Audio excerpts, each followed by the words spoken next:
Hello, everybody, and welcome to another episode of The Male Perspective. I am your host, Lana Reid, and today I have with me Mr. Jason Fisher. He is a husband, father, podcaster, and leadership geek. Jason, welcome to this show today. Thank you for hanging out with me. Absolutely, Lana. It's a pleasure. Awesome. So I saw you smile there. My first question is, what exactly is a leadership geek?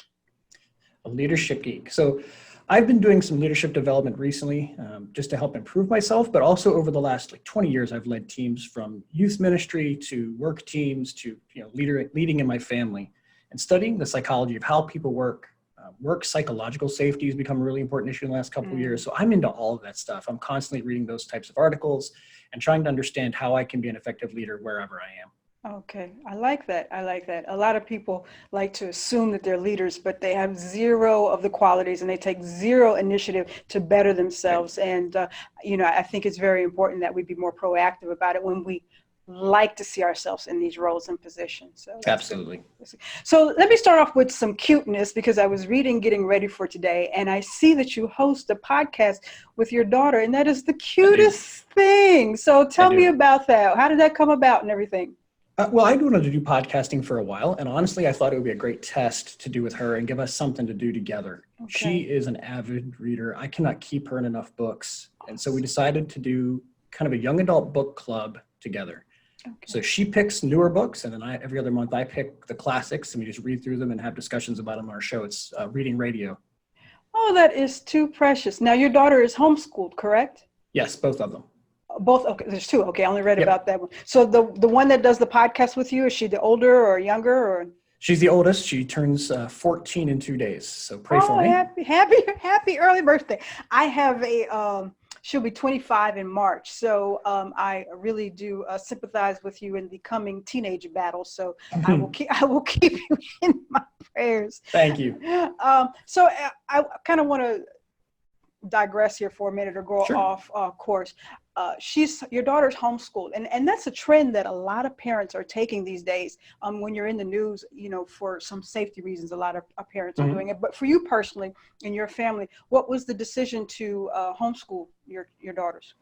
We didn't start out that way. So our first daughter went to first it was a charter school here locally, and unfortunately,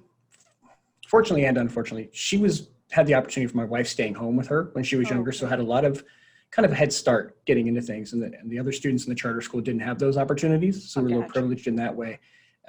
She just wasn't being challenged in kindergarten. Okay. So we took her to a private school after that, and their idea of challenging her was just give her twice as much work, which drove her crazy. I think we had about 4 hours of homework a night for first grade because she was doing multiple classes, both first and second grade. We kind of looked at each other and went, we know enough people that homeschool, we can homeschool in this amount of time and, just not have some of the other stresses involved. Gotcha. And so at that point, it was what was right for her education. And we kind of have the conversation every year with, is this still what's right? How are things going? And it's worked out really well.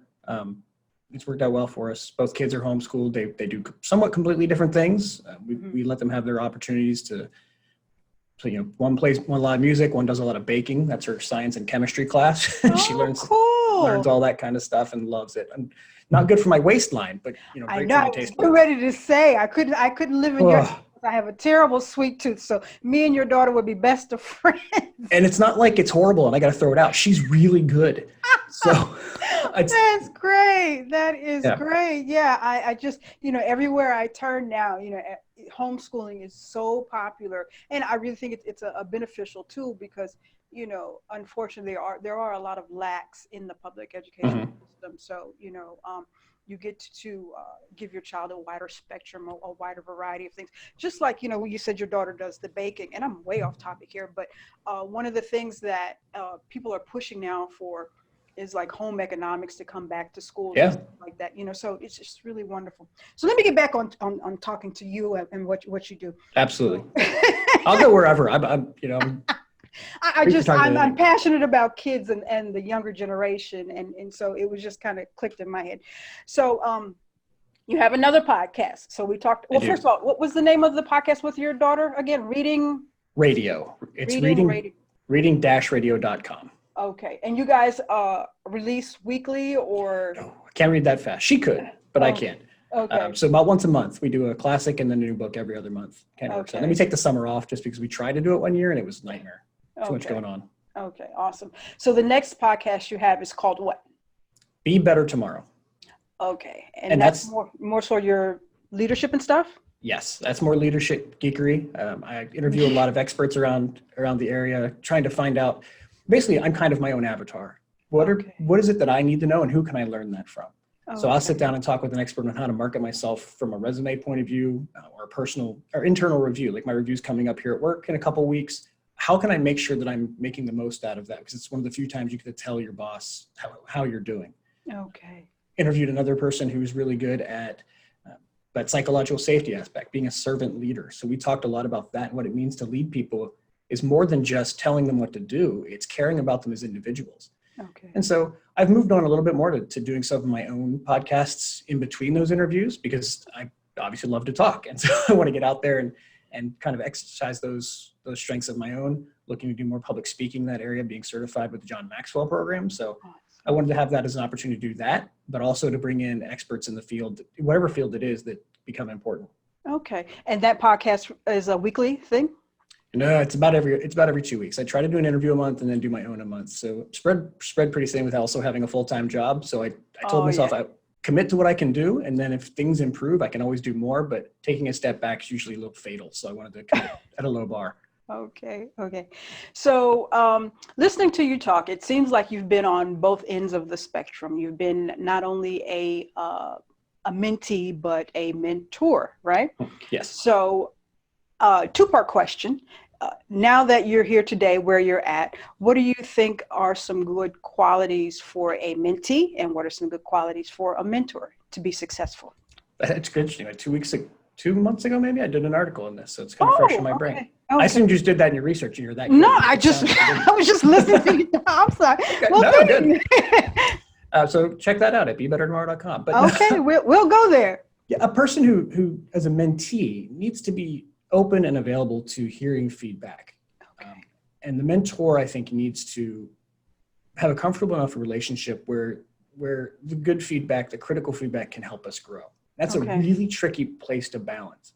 Okay. One of the best tips I found for is if you're the mentee and you ask for feedback and you get feedback that makes your skin crawl because it's either too true or maybe you don't think it's true, there are two acceptable responses. Mm-hmm. What do you mean by X? And thank you.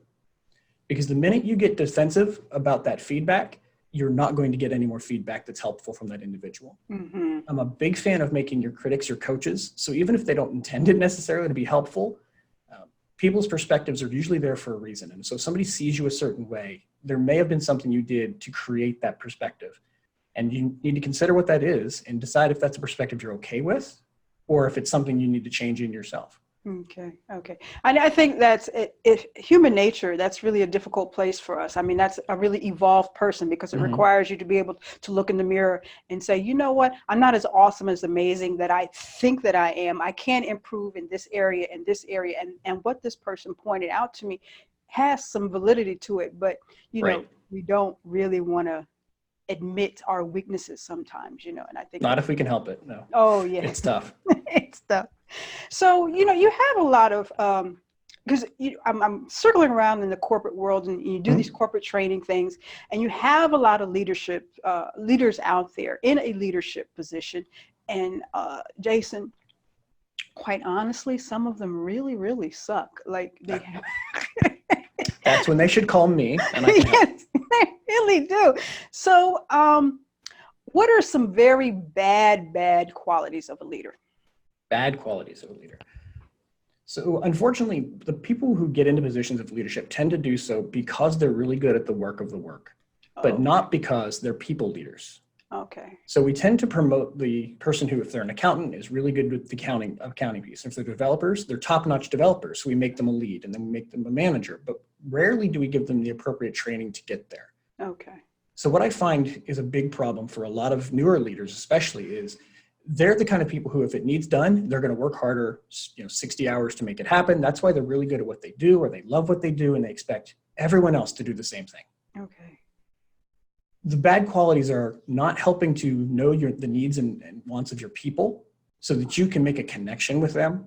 Okay. and help to bring, you with a good connection. There's been leaders I've worked for that I would, do whatever they asked, or even what they didn't ask, because I knew they needed it, because they knew me and I knew them.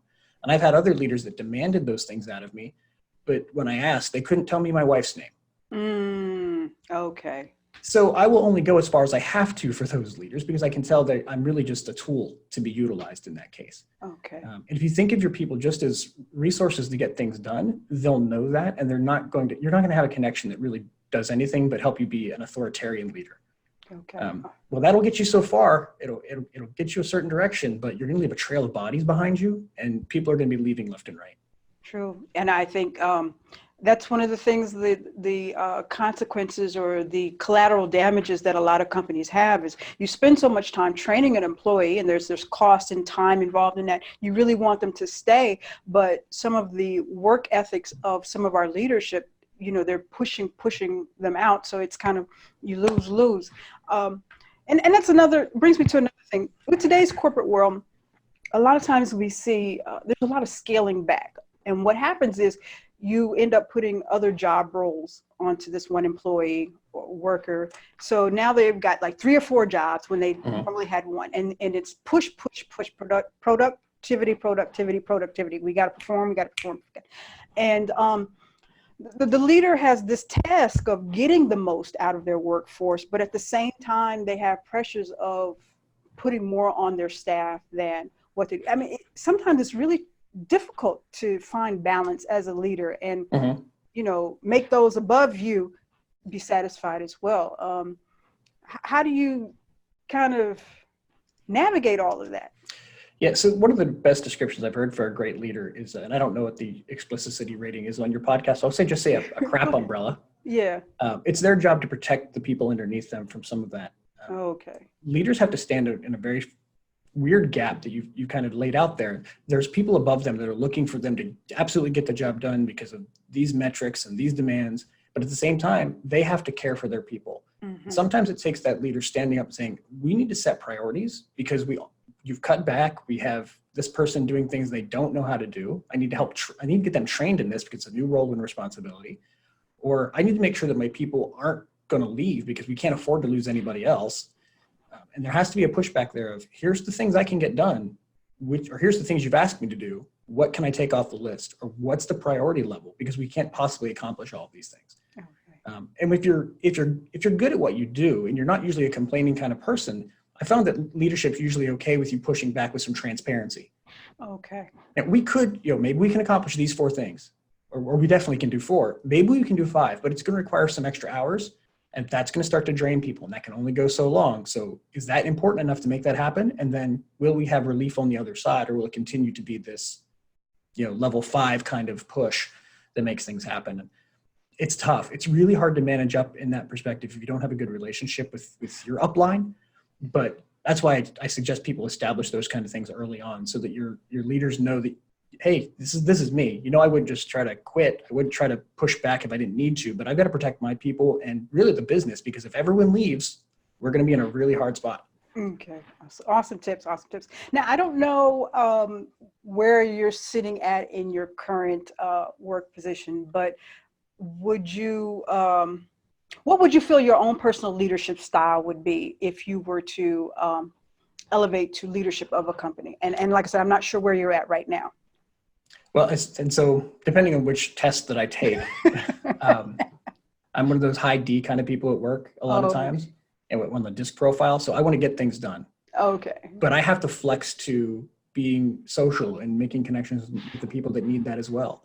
I'm usually a consensus builder. So I like to hear from people on the team. I lead a lot of development teams for mobile applications or any other kind of, any kind of computer development. So I often have to get the expertise of technical people because I'm not technical. I used to be. I know enough to be dangerous, but you don't want me coding anything. What is this? Yeah.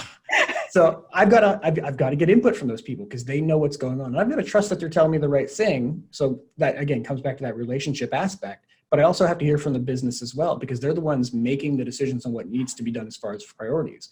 And then my job is to kind of make all those priorities come together and actually accomplish the goal.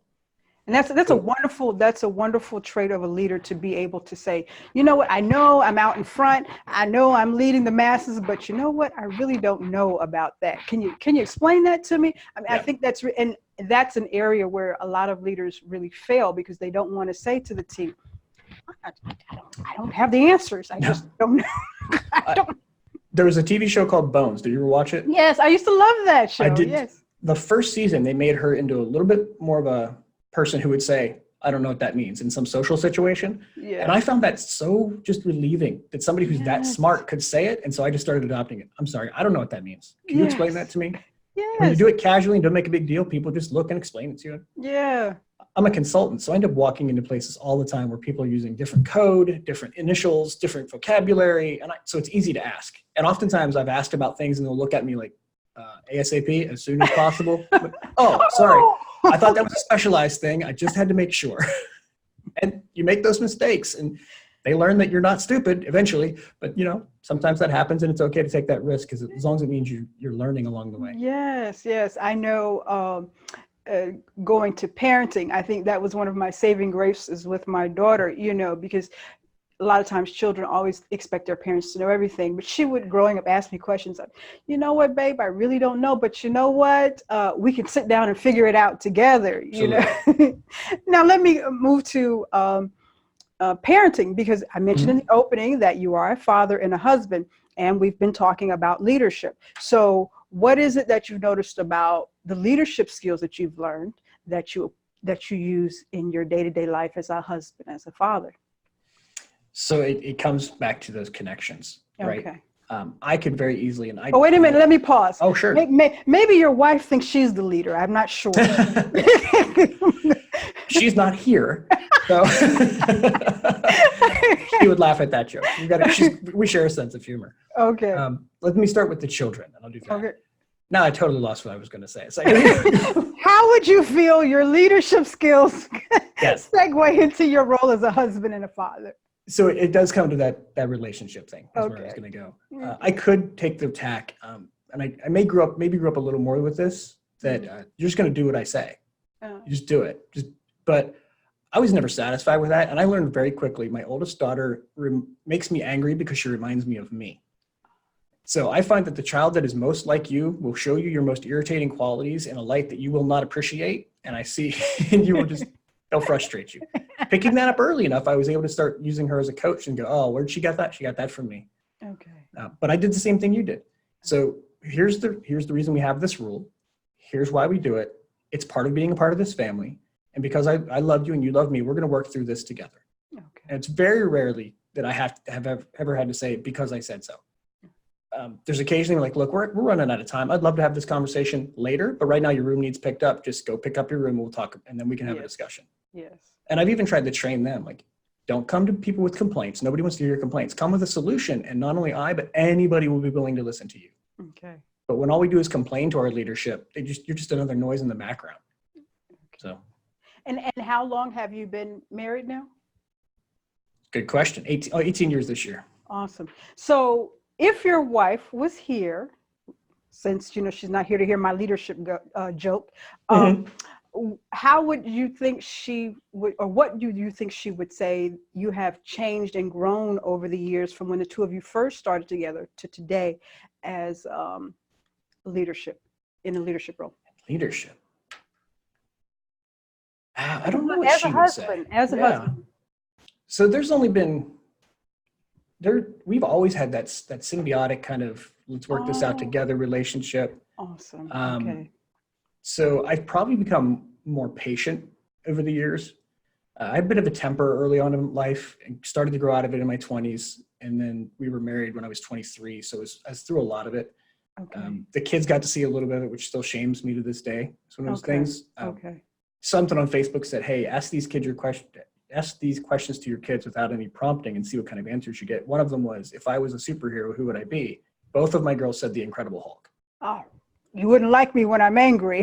that made me change, because I was like, okay, I cannot do this. I've got to learn how to relax. And I started realizing most of those issues were internal anyway, something for me to deal with, not about them. Okay. But it is probably that, a lot of patience.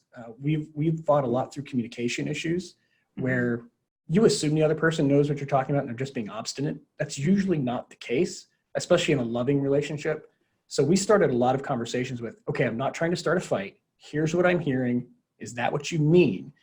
And eventually we didn't have to say, I'm not trying to start a fight anymore. It became understood, but that helped us get through a lot of those difficult conversations of, you're just not connecting on something. What's going on here? Because yes, we should be able to do that. Yes, I love to hear the growth and evolution of long-term marriages and relationships. And it's interesting that you started off at the age of 23, you said. Is that something that you would recommend for people to young people to get married? And if you ask me from a religious perspective, yes. If you ask me from a secular perspective, maybe not. Both ways. Give me the explanation. So I'm a pretty devout Christian. I don't believe in sex before marriage. That becomes very difficult when you are living on your own. Understood. And you have a serious relationship. Okay. And in that case, the Bible and the apostle, let me say that again. The Apostle Paul in the Bible says it's better to be married. Okay. It does bring complications because now you're taking responsibility for another human being. And when children come along, that gets compounded. I would recommend not having children as early. We waited 3 years to have our daughter. There's probably some things from a career perspective I might have done differently there, but at the same time, I don't know how that would have turned out. So kind of have to look back and say, I'm super happy with the way things have turned out. I didn't want to wait any longer to kind of be in a marriage relationship with my wife and have my best friend by my side for the rest of my life. So. Okay. Cool stuff. Yeah. I come from, my parents were boyfriend and girlfriend, 5th grade, 6th grade, 7th grade, 8th grade, 9th grade, 10th grade, 11th grade, got married in the 12th grade and had me. So I come from young parents, but the world has shifted over the years, and you just find it's very difficult for younger minded people to have that commitment mentality. So it's it's interesting to see the two of you together. So that's good. Well, the culture has changed as such. There's not the pressure on it that there used to be. So I'm sure my parents are a little bit older than most my age, but they got pregnant so they could get married because they would have to get married. Somebody's parents didn't approve at the time. So that was the only way they could. But there's no pressure to do that anymore. And if things aren't working out, I don't feel like there's the pressure to stay together. So doing it before you're neurologically developed is probably a riskier move. Yes. People really need to understand that. That neurologically developed, I like that, because people don't understand that the human brain is not really set in place until you're 25. So make these lifelong decisions. You really kind of should sit in the seat for a while and percolate. And nobody wants to talk about making the legal age for adulthood be 25. But if we were going to set a real number, that's probably the closest to biological reality. Yes, you should be making those lifelong decisions, because like you can't sift through all of the messages of society, your personal, you don't even know what you want personally, at 23, 24, so. For sure. But okay, so back to Be Better Tomorrow. You also do public speaking, right? Now, I stand on stage from time to time and run my mouth as well. I'm curious to know, at the beginning, what was the most challenging thing for you to learn about being a public speaker? Because everybody assumes that they can do it, but not everybody can. So, and this is what's different. I've been on stage since I was about 8 years old. Okay. Just started in youth theater and picked up things from directors and then honed those skills naturally, just being a narcissist and expecting people to be my audience. He calls himself a narcissist. I'm growing. People don't really refer to themselves as that. I'm a recovering narcissist for sure. Okay. It's one of the reasons I've studied John Maxwell's stuff, because he makes leadership about other people, and it helps me to register that other people are involved here, and I should care about them more than I care about myself in those cases. Okay. That's a little digression, but probably since I came to Toastmasters International later in life, after I've had these experiences, the hardest part for me was either slowing down, which is difficult for everyone when they get started, when they're nervous, or really learning to practice, because I come at it very naturally. The championships I've won with Toastmasters are impromptu. So you said your random question at the end. I'm like, I do that all day long. That's fine. So it was learning to prep. I'm not good at the preparation part. I don't like setting the time aside to actually work on it or to film myself and kind of judge myself along the way. I'm obviously growing in that, but that's probably been the toughest piece. Okay. Yeah, but some public speakers are very good at off the cuff, Yeah, absolutely. I know that I can get to a certain level that way, but I want to be better than that. Okay. So I think that preparation and at least rehearsing, I never read a script and I don't memorize my speech. I familiarize myself with the content. Yes. And so I know when I hit this point, I'll kind of say these things and it'll be different every time, but I want to be really good at the timing on those particular segments, like a comic would do. They know what they're going to say, but they may say it differently in practice. Okay.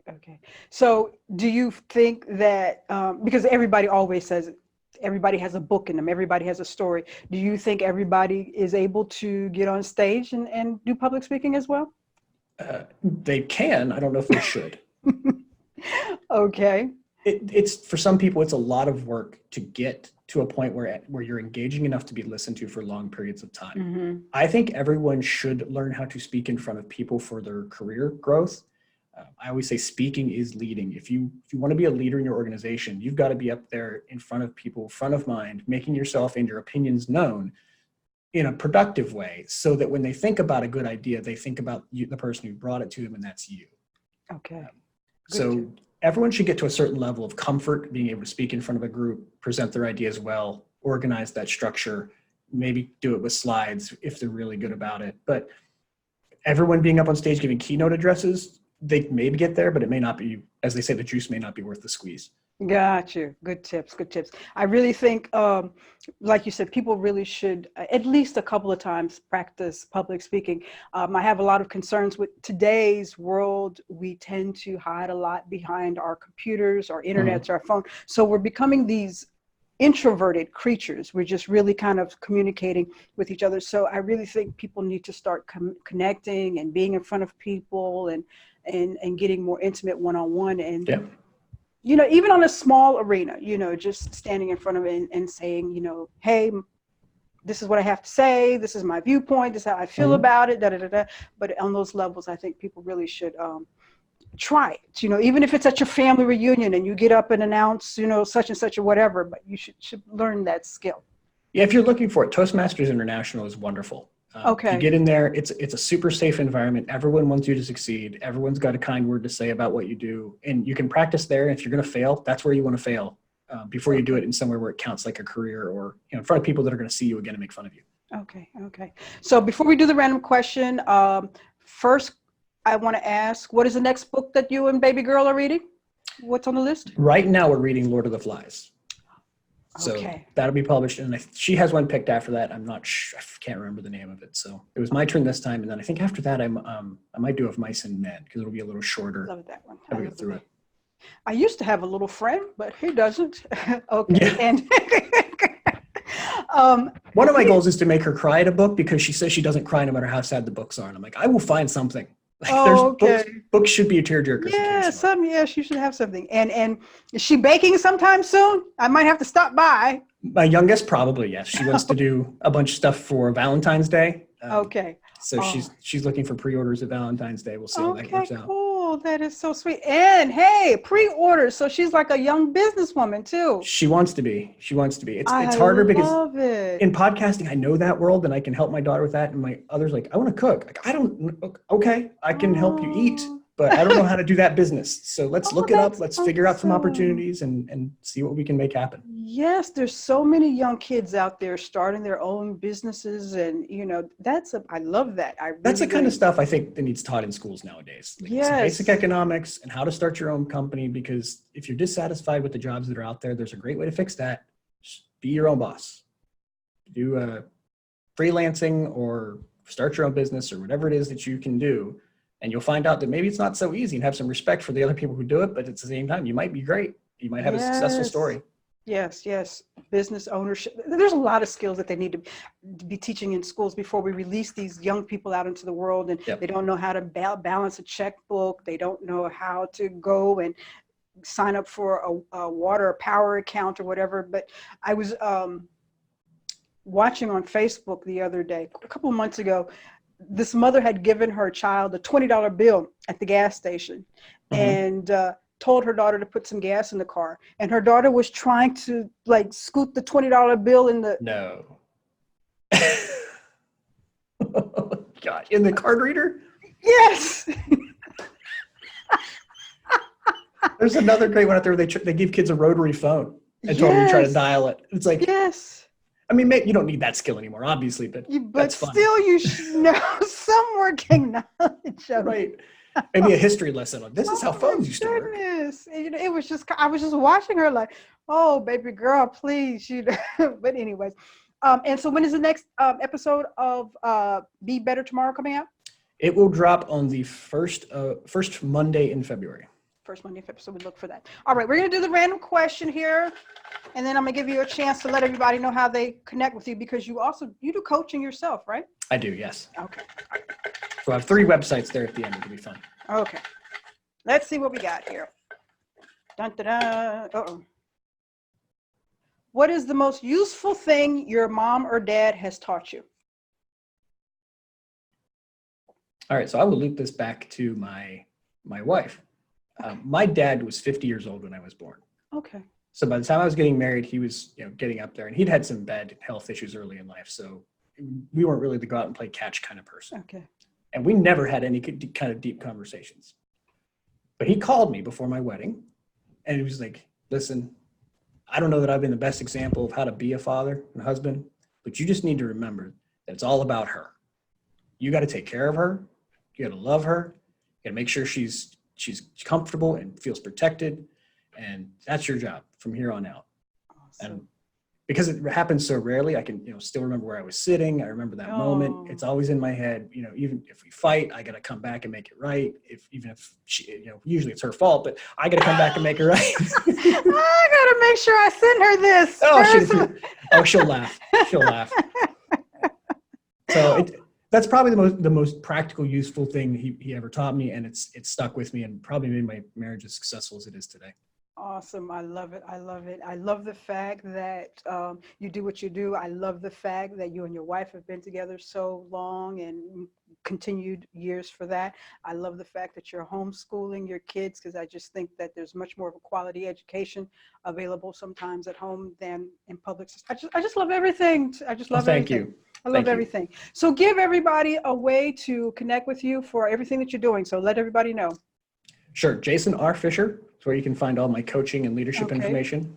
BeBetterTomorrow.com for the podcast, and reading-radio.com for the young adult fiction podcast. And all the social media links associated with those are there somewhere. So the easiest way, I think, is just to go to the website. And so we're going to go to Jason R. Fisher to put in orders for Valentine's Day baked goods. You can find my email there. Yes, send that over. We'll figure it out. Okay. We now have to figure out shipping costs. Everything. You got to have markup and all of that stuff. Yeah. So we got to figure this all out. Well, Jason, hey, if I can teach her how to do math for that way, that's fine. We will do math through building out her margins. Whatever it works. However it works, and she will be like a beast when she gets to be like 19, 20 years old. Like, wait a minute, no, there's no profit in this. Nope. We're going to watch Shark Tank, and she knows what her margin should be. She'll be good. Thank you. Awesome. Well, Jason, thank you for hanging out with me. I've had such a good time. Me too. It was fun. I just love speaking to people who are just doing the most and doing amazing things. And I love the energy. Great. Thank you. Thank you for having me. So thank you again. And this is all for this week's episode. I am your host, Lana Reid, and I will see you all next time.